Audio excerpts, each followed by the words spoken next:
During a concert, musicians in the orchestra follow the conductor's instruction as they play their instruments. When the violinist draws his bow, the violin will make some deeply moving sound. Musicians in the wind section follow and make various sounds. Now it is the drummer's turn to follow the baton's instruction and make some rhythmic sound to enhance the atmosphere. Sounds produced by the various instruments merge together and go into the ears of the audience to become wonderful music. How do musical instruments produce sound? There are 4 strings on a violin. During performances, the musician will use the bow to make the strings vibrate. When the strings vibrate, sound will be produced. This is a concert piano. Opening the cover, we can see many metallic strings inside. There's a tiny wooden hammer connected to the keyboard underneath each string. During performances, the pianist will press his fingers onto the keyboard. As the finger is pressed onto each piano key, the tiny hammer connected to the key will strike the string, which will then vibrate and produce sound. During jazz performances, the drummer uses drumsticks to strike the drum set and cymbals. When the drumsticks hit the drum surface, it vibrates incessantly and at the same time produces sound. If we press our hand onto the drum surface, the vibration stops and sound can no longer be heard. Similarly, when the drumsticks hit the cymbal, it vibrates incessantly and produces sound. When we press our hand onto it, the vibration stops and sound can no longer be heard. From the above examples, we understand that sound is produced when substances vibrate.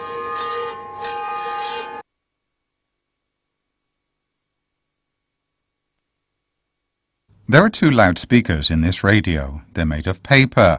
When electricity passes through the paper, it vibrates and produces sound. When we shut off the power, the vibration stops and no more sound is produced. Now let's connect the loudspeaker to a transparent tube, the bottom of which is spread with foam beads. When electricity passes through, the loudspeaker vibrates and produces sound. The foam beads are affected by the vibration and are pushed to and fro. When power is increased, the vibration in the loudspeaker intensifies and the sound produced is louder. The movement of the foam beads becomes more vigorous. The loudspeaker and the foam beads are completely separate. Between them there is only air. This experiment proves that sound can travel through air. Let's put an alarm clock inside this sealed-off bell jar. Now we'll turn on the alarm. We can hear it ringing. And if we use this air pump to extract the air inside the bell jar, we'll create a vacuum environment. Do you notice if there's any change in the ringing sound of the clock? It disappears totally. Why? Now we pump air slowly back into it and notice what happens. Sound cannot be transmitted in a vacuum environment. This again proves that air is needed for the transmission of sound. Hit this tuning fork. The sound will be transmitted to everywhere in the air. How does air help to transmit sound? Hit a tuning fork and place it next to a hanging foam bead. Notice what happens. Now hit the tuning fork again and place it next to a row of hanging foam beads. Notice what happens. This experiment shows how the sound produced by the tuning fork is transmitted in the air. Each bead represents a particle. Air is made up of particles. Now let's take a look at how these particles transmit sound. When the tuning fork vibrates in the air, it hits the particle nearest to it, causing that to vibrate and hit the second particle. The vibration of the second particle will hit the third particle, causing it to vibrate and hit the one next to it. The vibration continues through the particles, and thus sound is transmitted and spread around. As there are particles all around the tuning fork, the sound produced by its vibration will be transmitted and spread in all directions. Not only does sound travel through the air, it can also travel through liquids and solids, all at different speeds. The speed of sound travelling through the air is 346 meters per second, whereas through water, the speed is 1,498 meters per second. With iron as the transmitting medium, sound travels even faster at 5,200 meters per second.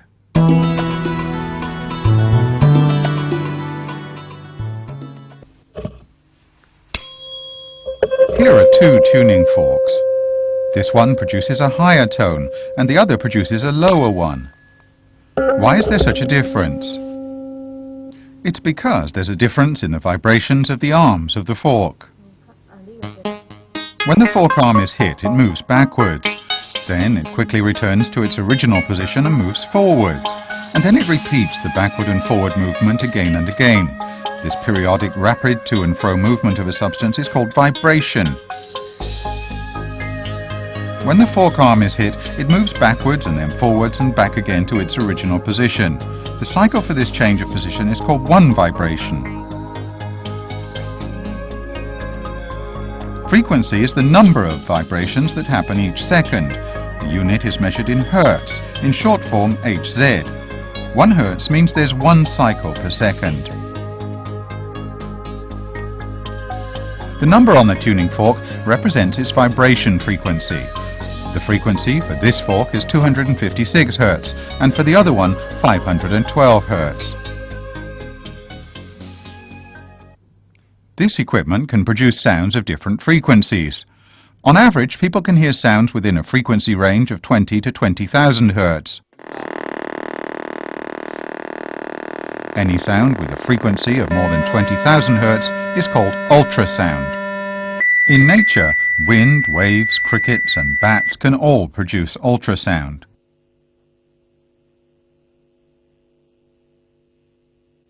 It's only that we cannot hear such sounds.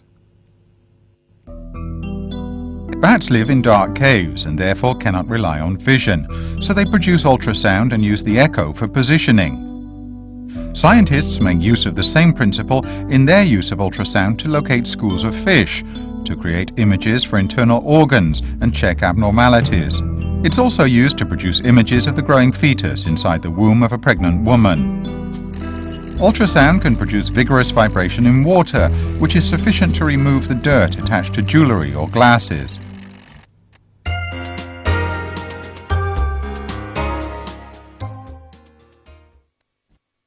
Everyone has two ears, one on each side of the head. The ear consists of three main parts: the external, middle and inner ear. The external ear is composed of the pinna and external auditory canal. The pinna is commonly known as the ear shell and it looks like a funnel. It's used for collecting sound waves in the air. This slightly curved passage is the external auditory canal. It's covered with fine hair with glands producing sebum. It acts to prevent the intrusion of dust and insects. At the end of the tunnel is the eardrum, which is part of the middle ear. The drum membrane is very thin, tough and elastic. Its shape is similar to the leather surface of the musical drum that we saw earlier. The eardrum spreads over the surface of the middle ear and connects to the ear bones. The middle ear is an empty body. There are 3 ear bones inside connected to one another. These bones are the tiniest bones in the human body. At the bottom of the middle ear is a slanting tube leading to the throat. This is called the eustachian tube. Air enters the middle ear via this tube through either the mouth or the nose.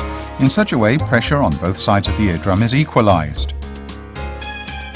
The middle and the inner ear are also separated from each other by a thin membrane.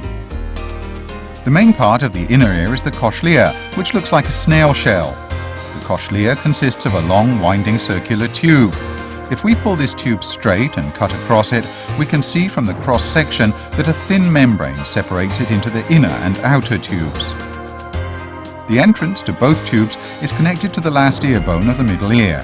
The outer tube is filled with liquid and the inner tube is filled with many sensory cells. These cells are called hairy cells and are used to receive sound waves. The hairy cells in the inner ear are connected to the auditory nerve.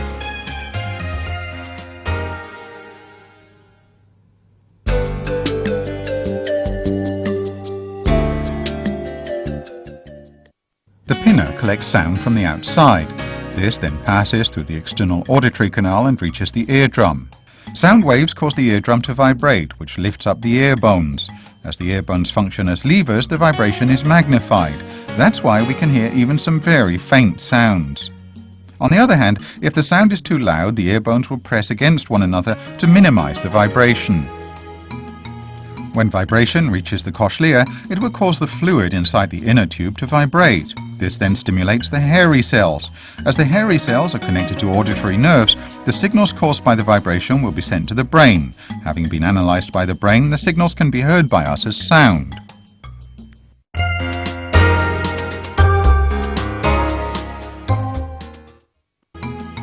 We can hear sound because of the vibration on the eardrum caused by sound waves, which leads to a series of physical and biological changes. However, sometimes the eardrum cannot vibrate for a number of reasons, such as the accumulation of excessive dirt, flooding in the external auditory canal, inflammation of the eardrum, or piercing of the eardrum. To maintain proper hearing, we have to protect the eardrum well. The best way is to keep the ears clean. If water gets into them when we're swimming or washing our hair, we should use clean cotton wool to wipe them dry. If there's excessive secretion in the external auditory canal, or if some insects or foreign objects get in there, do not try to force them out. This is because using a finger or some hard objects to scratch inside the ear could easily cause inflammation or piercing of the eardrum. If anything like this happens, we should consult a specialist to help us clear out the foreign substances stuck inside the ear. When we hear an excessively loud sound, we should cover our ears with our hands and open our mouth. In such a way, the pressure exerted on both sides of the eardrum can be equalized and the drum would not be broken. In a similar way, when we take an airplane or a high-speed lift, our ears will feel very uncomfortable. This is because the external pressure is lowered, causing an imbalance in the pressure exerted on both sides of the eardrum. If this happens, we can try to swallow some saliva, thereby forcing air into our eustachian tube so as to regain a balance in pressure on both sides of the eardrum. When we have problems with our breathing system, we should go consult a doctor. Do not blow your nose hard, because if you do, germs may enter the eustachian tube and then spread to the middle ear, causing inflammation. All in all, we should protect our ears carefully. Consult a doctor in case of any discomfort. If you do this, the function of your ears will not be damaged.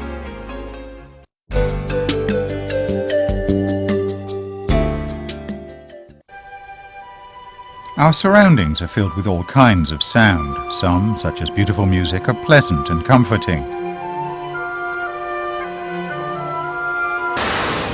Some, such as the noise from double-decker buses, building drills and pile drivers, are monotonous, annoying and disturbing. These sounds are known as noise pollution.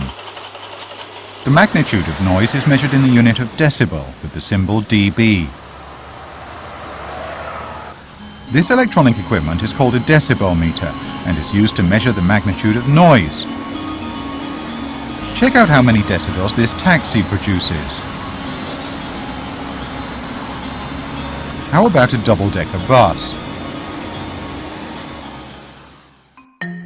The Environmental Protection Department has measured the magnitude of noise under all kinds of environmental conditions and compiled this table of noise levels. This is a quiet broadcast room.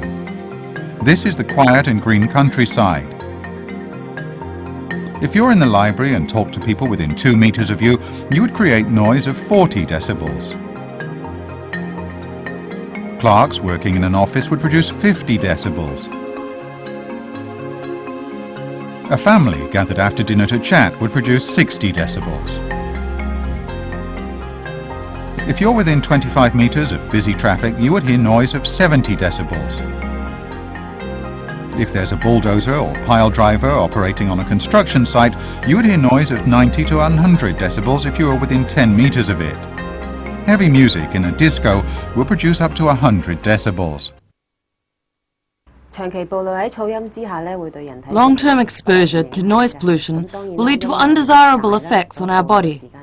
The longer the exposure, the stronger the noise, so the more severe will be the effects. For instance, in a noisy environment, we cannot hear one another talking, and hence cannot communicate. This might also affect our mood, making us irritable, which could in turn result in lower working efficiency. In some cases, it might even lead to accidents at work. Long-term exposure to a noisy environment will cause the hairy cells in the inner ear to die. When these cells die, our hearing capacity is affected, as they cannot regenerate. Therefore, long-term exposure to a noisy environment might cause permanent loss of hearing capacity.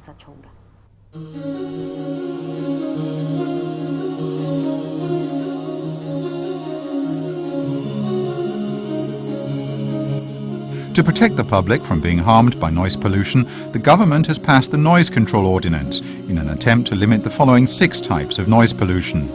Noise coming from domestic premises and public places. Noise coming from construction sites.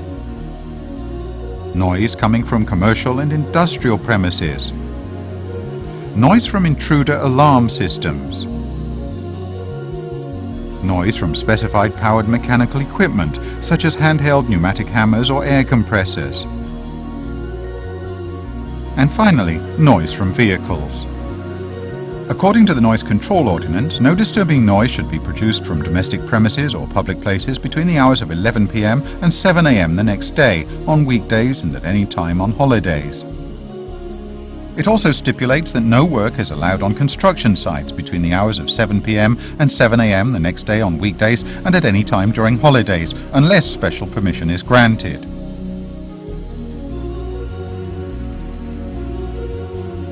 If we're bothered by noise pollution, what should we do? The Environmental Protection Department responds by saying that if we're disturbed by noise pollution, we can complain by dialing the EPD hotline. We can also report to the nearby police station in case of noise pollution from domestic premises and public places, as well as from construction sites. On receiving complaints about commercial and industrial noise pollution, the EPD will send officers to investigate. If it is confirmed that the noise produced exceeds the acceptable level, the EPD will issue a noise abatement notice requesting the noisemaker to lower the noise level and improve the situation. If the noisemaker fails to act, the EPD may prosecute. For violating the Noise Control Ordinance, the maximum penalty is a $200,000 fine. It's necessary for the public as well as commercial and industrial enterprises to cooperate so as to minimize the possible disturbance to the nearby residents and ensure that we can enjoy a comfortable and quiet environment. As noise pollution will cause the death of hairy cells in the inner ear, and these cells cannot regenerate, we should try to protect our ears and hearing. Try to avoid exposing yourself to any excessively noisy environment. The first step is to find out the source of the noise pollution. Reduce the production of noise, for instance, by using quieter machines and adopting the use of noise-eliminating shields. Make sure to check and maintain these machines periodically. Secondly, control the transmission of noise. You can do this by, for example, isolating the source of noise pollution or using soundproof panels. Thirdly, workers should wear protective devices, such as ear shields and earplugs. When wearing ear shields, a lot of people will leave the shield half covering their ears, only so as to listen to other people talking. This is not a good idea, as it will weaken their protective function. The proper way is to cover the entire ear with the shield.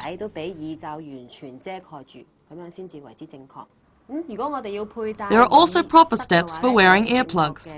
Put your hand around behind your head and pull your ear upwards and backwards to straighten the external auditory canal. Then place the plug inside the ear. Follow the same step with the other ear.